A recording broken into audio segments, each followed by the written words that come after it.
નમસ્કાર મિત્રો, હું તો બોલીશમાં આપનું સ્વાગત છે. આજે અમરેલી શહેરમાં દિવાળીના માહોલનો અનેરો ઉત્સાહ જોવા માટે અમારી ટીમ અમરેલી શહેરના મુખ્ય રાજમાર્ગો પર ફરી હતી.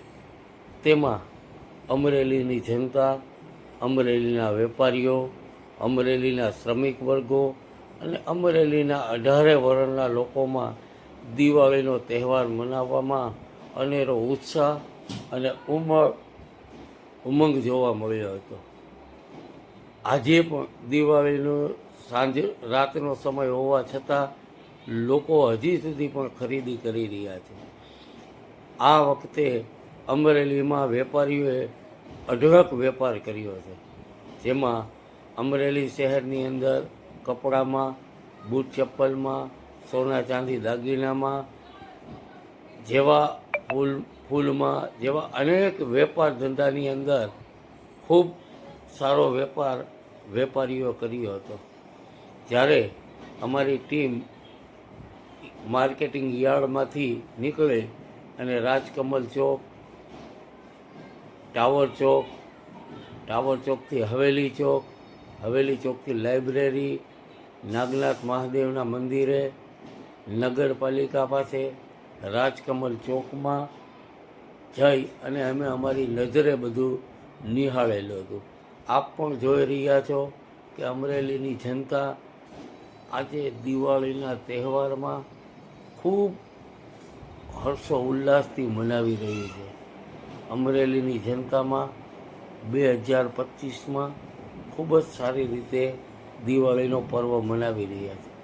લોકોમાં આવતા વર્ષે પણ સારો ઉમંગ અને ઉત્સાહ રહે, લોકોને તંદુરસ્તી, જાનમાલની સલામતી રહે તેવી એકબીજાને લોકો શુભેચ્છા પાઠવી રહ્યા છે. એકબીજા માટે હર્ષો ઉલ્લાસથી ગળે મળી રહ્યા છે અને લોકો દિવાળીના પર્વને ખૂબ જ ધામધૂમથી મનાવી રહ્યા છે. આજે અમરેલી શહેરના વેપારીઓએ અમરેલી શહેરને એક નવોઢાની જેમ શણગારી હતી, જેમાં અમરેલી શહેરના દરેક વિસ્તારમાં દરેક દુકાનો બેલમૂન શણગાર જોવા મળ્યો હતો અને આ શણગારથી અમરેલીની શોભામાં ખૂબ વધારો થયો હતો. ત્યારે અમરેલીની જનતાને આજે બે ખૂબ સરસ તહેવારો મનાવી રહ્યા છે, જેમાં વર્ષો પછી અમરેલી શહેરને મંત્રીપદ મળ્યું છે. કૌશિકભાઈ વેકરિયાનું અભિવાદન સમારોહ પણ ખૂબ જ ધામધૂમથી મનાવી રહ્યા છે. લોકોમાં કૌશિકભાઈને મંત્રીપદ મળતા ખૂબ જ ખુશી છવાઈ હતી. આજે ત્યારે કૌશિકભાઈ પણ અમરેલી શહેરના વેપારીઓને લોકોની વચ્ચે જઈ અને એકબીજાને મળી રહ્યા હતા અને દીપાવલીની શુભેચ્છાઓ પાઠવી રહ્યા હતા. લોકો પણ તેને મંત્રીપદ મળતા કૌશિકભાઈને પણ શુભેચ્છાઓ પાઠવી રહ્યા હતા.